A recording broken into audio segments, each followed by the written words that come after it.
রাসূলুল্লাহ সাল্লাল্লাহু আলাইহি সাল্লামের ব্যাপারে শিয়াদের আকীদা বড় মারাত্মক।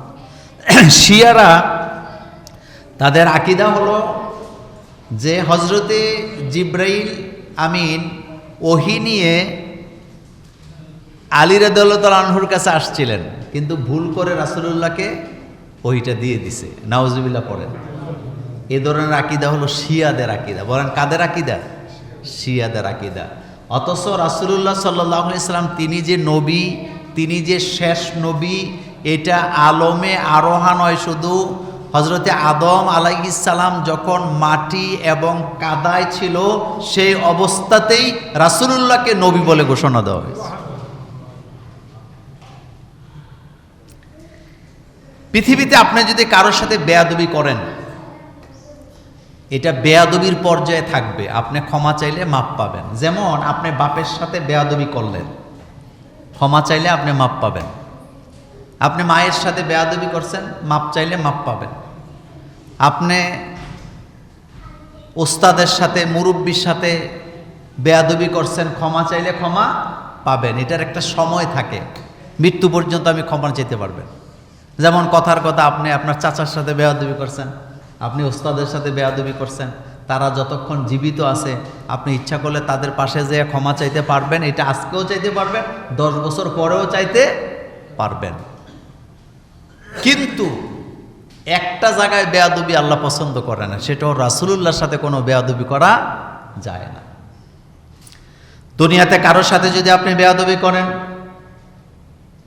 এটা বেয়াদবির পর্যায়ে থাকবে। যে কোনো সময় আপনি যদি ক্ষমা চান, ক্ষমা চাইলে ক্ষমাও পেয়ে যাবেন। কিন্তু একজনের সাথে বেয়াদবি করা যায় না, সেটা হলো মুহাম্মাদুর রাসূলুল্লাহ সাল্লাল্লাহু আলাইহি ওয়াসাল্লাম। আল্লাহ রাসূলের সাথে যারা বেয়াদবি করে, এটা বেয়াদবির পর্যায়ে থাকে না, ক্ষমা চাওয়ার সুযোগও থাকে না। আনতাহবাতা আমালুকুম, আল্লাহ পাক বলেন রাসূলুল্লাহর সাথে বেয়াদবি করলে আমি সাথে সাথে তোমাদের আমলনামা বরবাদ করে দেব। রাসূলের সাথে বেয়াদবি করলে সাথে সাথে অতীতের আমল বরবাদ। এই বরবাদটা করবেন কে? আনতাহবাতা আমালুকুম, আল্লাহ পাক বলছে আমি তোর সমস্ত আমল বরবাদ করে ছেড়ে দেব। সেই রাসূলের সাথে অহরহ বেয়াদবি করা হয়। রাসূলের সুন্নাহর ব্যাপারে উদাসীন, রাসূলুল্লাহর সুন্নতের ব্যাপারে কোনো কিছুই নাই, তার কাছে কোনো গুরুত্ব নাই। কিন্তু নিজেরে মুসলমান দাবি করে, নিজেরে সুন্নি দাবি করে, নিজেরে জান্নাতি মুসলমানও দাবি করে, এমন মুসলমানও বাংলাদেশে আছে না? নাই। আশুরার দিনে অনেক এলাকার লোকেরা তাজিয়া মিছিল করেন। তাজিয়া মিছিলটা হলো একটা ট্রাকের উপরে বা একটা ভ্যান গাড়ির উপরে একটা কবরের মতো বানাইয়া এটা ঠেলে নিয়ে যায়, তারা মিছিল করে আর মাতন করে। মাতন মানে বুকের মধ্যে হাত দিয়ে থাপ্পড় দেয়, তারপরে আপনার ছুরি দিয়ে অনেকে কাটে, রক্তাক্ত করে শরীর, রক্ত বের করে। আর তাদের স্লোগানটা হলো হায় হোসাইন, হায় হোসাইন। এই কাজগুলো মূলত শিরকি কাজ, এগুলোর সাথে ইসলামের কোনো সম্পর্ক নাই। যেমন ইসলামে কেউ মারা গেলে বিলাপ করা জায়েজ নাই। 2 নাম্বার, মাতন করা ইসলামে জায়েজ নাই, এটা শিরক। কারণ মাতন করার অর্থ দাঁড়ায় আপনি আল্লাহ সিদ্ধান্তের উপরে খুশি হতে পারেন নাই। যেমন ইমাম হুসাইন রাদিয়াল্লাহু তাআলা আনহু, তিনি যে শহীদ হইলেন, এই সিদ্ধান্তটা কার বলেন তো? আল্লাহর। কোনো সন্দেহ আছে?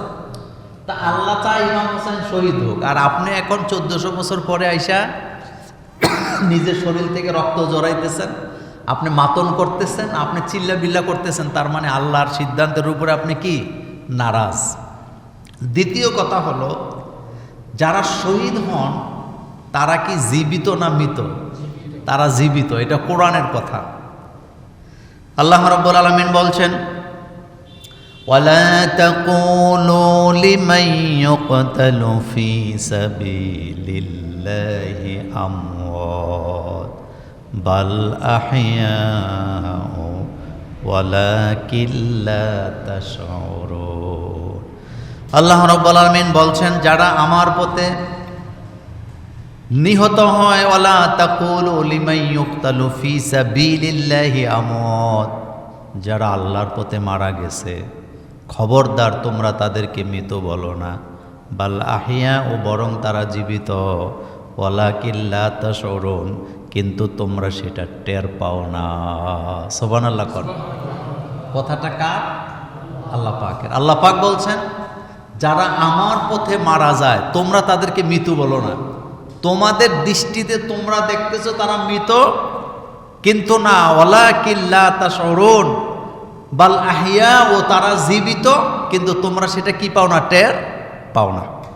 তাহলে বোঝা গেল যারা শহীদ তারা জীবিত। তারা কি? জীবিত।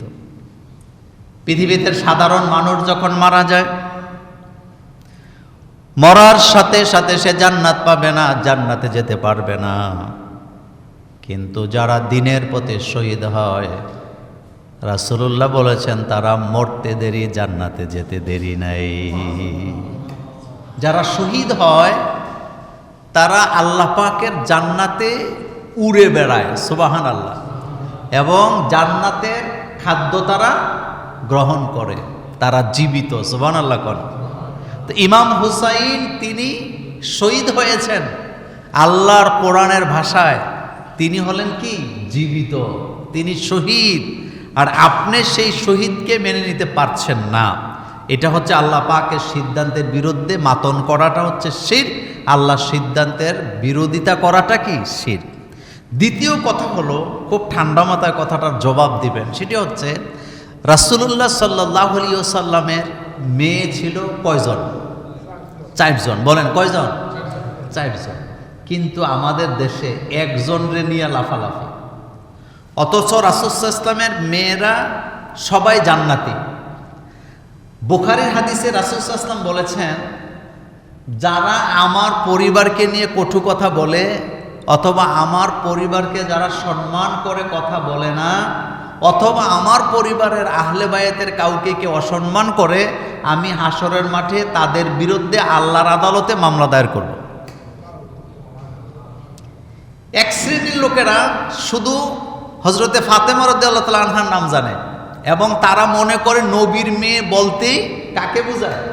ফাতেমাকে বোঝায়। অথচ রাসূল সাল্লাল্লাহু আলাইহি ওয়াসাল্লামের আরো কয়জন মেয়ে আছে? 3 জন, সব মিলাইয়া 4 জন। আরো মজার ব্যাপার হলো, অনেকে মনে করে হযরতে ফাতেমা রাদিয়াল্লাহু তাআলা আনহা গরীব ছিলেন, উম্মে কুলসুম রাদিয়াল্লাহু তাআলা আনহা, ওসমান রাদিয়াল্লাহু তাআলা আনহু তিনি ধনী ছিলেন, যার কারণে ফাতেমাকে নাকি তারা পছন্দ করত না। অথচ হযরত ওসমান রাদিয়াল্লাহু তাআলা আনহুকে জিন নুরাইন বলা হয়। জুমার প্রত্যেক খুতবার দ্বিতীয় খুতবায় আপনারা দেখবেন ওসমান রাদিয়াল্লাহু তাআলা আনহুর নাম নিলে বলা হয় জিন নুরাইন। জিন নুরাইনের বাংলা অর্থ হলো 2টা নূরের মালিক। কয়টা নূরের মালিক? তো কেন বলে? হযরত ওসমান রাদিয়াল্লাহু তাআলা আনহুর কাছে রাসূলুল্লাহ যখন প্রথম মেয়ে বিয়ে দিলেন, সেই মেয়েটি যখন ইন্তেকাল করলেন, আল্লাহর নবী ওসমানকে এত বেশি ভালোবাসতেন, আরেকটা মেয়ে ওসমানের কাছে বিয়ে দিলেন। বিয়ে দেওয়ার পরে রাসূলুল্লাহ নিজেই ঘোষণা দিলেন, আমার ওই মেয়েটাও যদি ইন্তেকাল করে, আমি ওসমানকে এত বেশি ভালোবাসি, আমার ওই মেয়েটাও যদি ইন্তেকাল করে, আমার যদি আরও একটা মেয়ে থাকতো, আমি সেই মেয়েটাও ওসমানের কাছে বিয়ে দিয়ে দিতাম। ওসমান রাদিয়াল্লাহু তাআলা আনহু তার সঞ্চিত ধনরাশি রাসূলুল্লাহর হাতে উঠাইয়া দিছে ইসলামের জন্য। আর রাসূলুল্লাহর 2টা মেয়ে ওসমানের কাছে রাসূল বিয়ে দিছে। কয়টা মেয়ে বিয়ে দিছেন? 2টা, সোজা কথা নয়। তো কতটা ভালোবাসলে রাসূলুল্লাহ 2 মেয়ে একজনের কাছে বিয়ে দেয়। আরো বলতেছেন, আমার যদি আরেকটা মেয়ে থাকতো, আমি ওইটাকেও ওসমানের কাছে বিয়ে দিয়ে দিতাম। এজন্য ওসমান রাদিয়াল্লাহু তাআলা আনহুকে বলা হয় জিন নুরাইন, অর্থাৎ রাসূলুল্লাহর 2টা মেয়েকে সে বিয়ে করার কারণে সে 2টা নূরের মালিকানা হয়েছে। সুবহানাল্লাহ। এরপরে কথা হলো, রাসূলুল্লাহ সাল্লাল্লাহু আলাইহি ওয়াসাল্লামের নাতি শুধু কি ইমাম হাসান হুসাইন না আরো আছে? আরো আছে।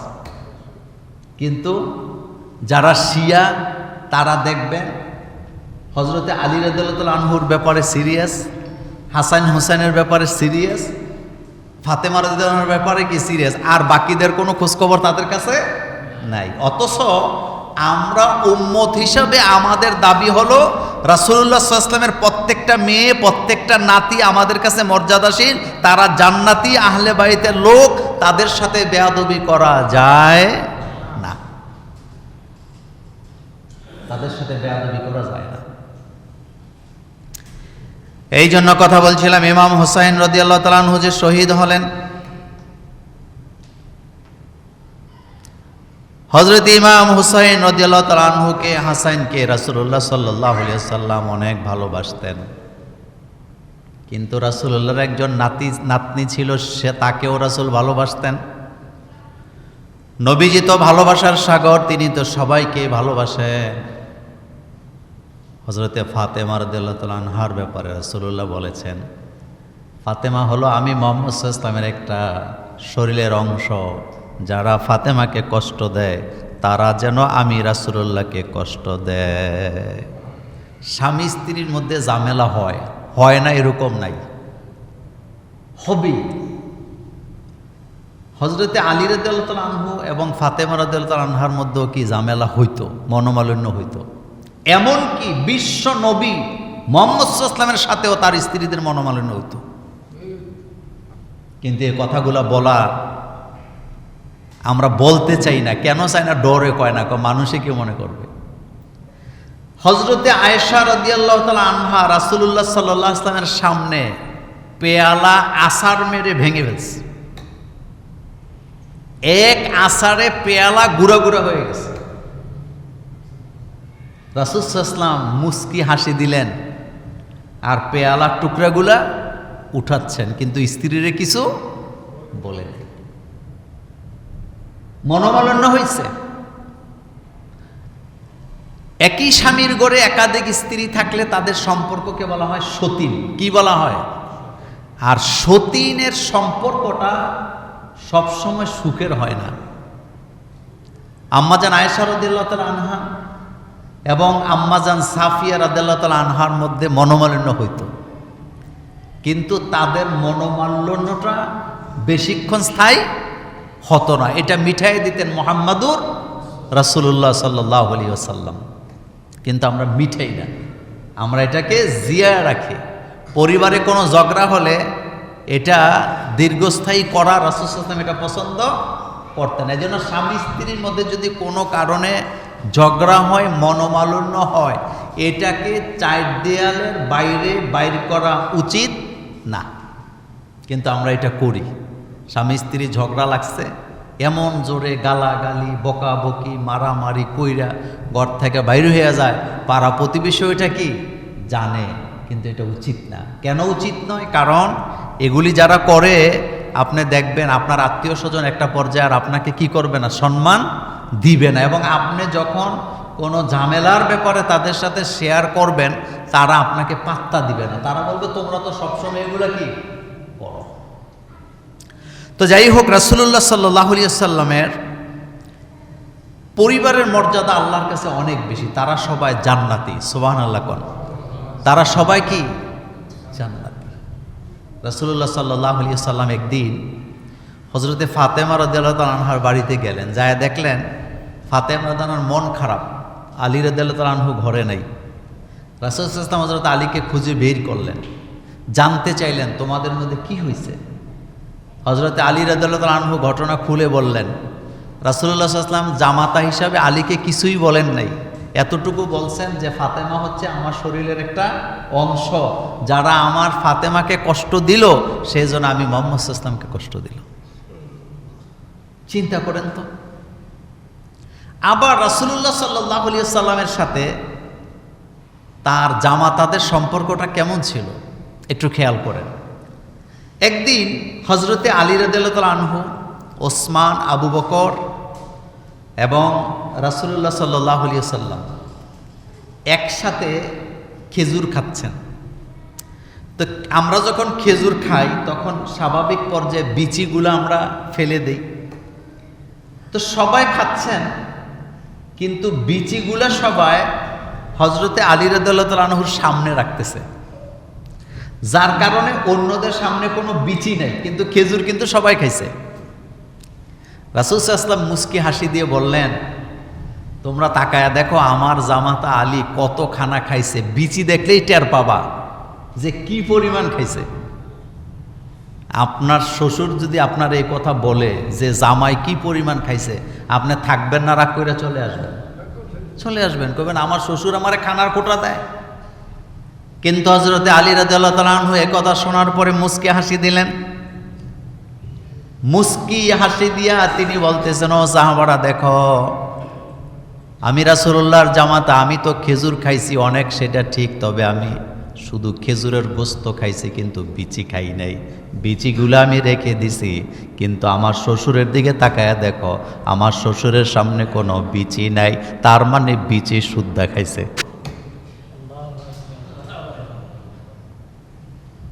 এটা হলো শ্বশুরের জামার মধ্যে ভালোবাসার একটা কি বহিঃপ্রকাশ। আপনি দেখেন তো সম্পর্কটা কত মধুর হইলে এই রকমের করা যায়। তো এটা কি রাগারাগির পর্যায়ে পড়ছে না ভালোবাসার পর্যায়ে পড়ছে? ভালোবাসার পর্যায়ে পড়ছে। রাসূল সাল্লাল্লাহু আলাইহি ওয়াসাল্লামের জামাতা হলো 4 জন, বলেন কয়জন? কিন্তু আপনি দেখেন এই আলী ছাড়া আর কারণে তারা চেনে না। রাসূল সাল্লাল্লাহু আলাইহি ওয়াসাল্লামের মেয়ে হলো 4 জন, কিন্তু তারা ফাতেমাকে ছাড়া কাউকে চিনে না। রাসূল সাল্লাল্লাহু আলাইহি ওয়াসাল্লামের নাতি ছিলেন 5 জন বা 7 জন, কিন্তু একজনের নাম জানে আর বাকিদের খবর তাদের কাছে নাই। অথচ সবাই রাসূলুল্লাহর পরিবারের লোক এবং সবার মর্যাদা কার কাছে? আল্লাহর কাছে। তারা সবাই জান্নাতি। তো আজকে আমরা জানবো আশুরার দিনে আমাদের দেশে যে বেদাতগুলি হয় সেই জিনিসগুলো কি, একটু আসেন আমরা দেখি। প্রথমে দেখবো আশুরার দিনে বেদাতগুলি কি কি। 1 নাম্বার, তাজিয়া মিছিল করা। এটা বেদাত, এটা শিরক। কারণ ইসলামে এই ধরনের কবর বানাইয়া তাজিয়া মিছিল করার কোনো হুকুম শরীয়তে নাই। 2 নাম্বার, আশুরার দিনে সুরমা টুরমা লাগাইয়া সাজগোজ করে বাইর হয়। 3 নাম্বার, আশুরার দিনকে অনেকে তাদের শিয়ারা ঈদের মতো পালন করে। কিসের মতো পালন করে? ঈদের মতো। 4 নাম্বার, আশুরার দিনে তারা পানি পান করে না। কয় ইমাম হোসাইন পানি না খাইয়া শহীদ হয়েছে, আমরাও পানি পান করব না। এই যে একটা কুসংস্কার এদের মধ্যে কাজ করে। এরপরে 5 নাম্বার, আশুরার দিনে মাতম করা। মাতন মানে হলো বিলাপ করা বা বুকের মধ্যে কি করা, এমনি থাপড়ানো, যে হায় রে মরে গেছি গারে। বাচ্চা যদি কারো মারা যায়, বিলাপ করা এটা নিষেধ। বাচ্চা মারা গেলে কান্না আসবে, কষ্ট লাগবে, স্বাভাবিক, পাগল হয়ে যাওয়ার মতো মা বাপ। কারণ প্রত্যেক মা বাপ তার সন্তানকে কি করে? ভালোবাসে, এটাই স্বাভাবিক কথা। কিন্তু মরে গেছে বিলাপ আলাপ শুরু করে দেওয়া, এটা ইসলামে কি নাই? জায়েজ নাই। রাসূলুল্লাহ সাল্লাল্লাহু আলাইহি সাল্লামের ছেলে যখন মারা গেল, রাসূল সাল্লাল্লাহু আলাইহি ওয়াসাল্লাম কান্না করতেছেন। সাহাবায়ে কেরাম বললেন, রাসূল আপনি তো নিষেধ করেছেন যে সন্তান মারা গেলে যেন কেউ না কাঁদে, আপনি তো কান্না করতেছেন। রাসূল বলেন, আমি যেটা করছি এটা রহমত, আমার কান্নার মধ্যে কোনো আওয়াজ নাই। কিন্তু বাচ্চা মারা গেলে অনেকে অনেক আওয়াজ করে, বিলাপ করে, মাটিতে গড়াগড়িও করে, এটা ইসলামে কি নাই? জায়েজ নাই। এরপরে আশুরার দিনে তেল মালিশ করা, মেহেদি লাগানো, এরপরে খানা দানার খুব ধুমধাম আয়োজন, খিচুড়ির আয়োজন করা, নতুন কাপড় পরিধান করা, হায় হোসাইন করে মাতন করা, শরীর থেকে রক্ত জড়ানো, এই সবগুলা কাজ হলো বেদাত, এই সবগুলা কাজ হলো শিরিক। এই কাজগুলোর সাথে আমাদের কোনো সম্পর্ক নেই। আশুরার দিনে গুরুত্বপূর্ণ আমল হলো রোজা রাখা। বলেন তো কি রাখা? রোজা। 2টা রোজা। বলেন কয়টা?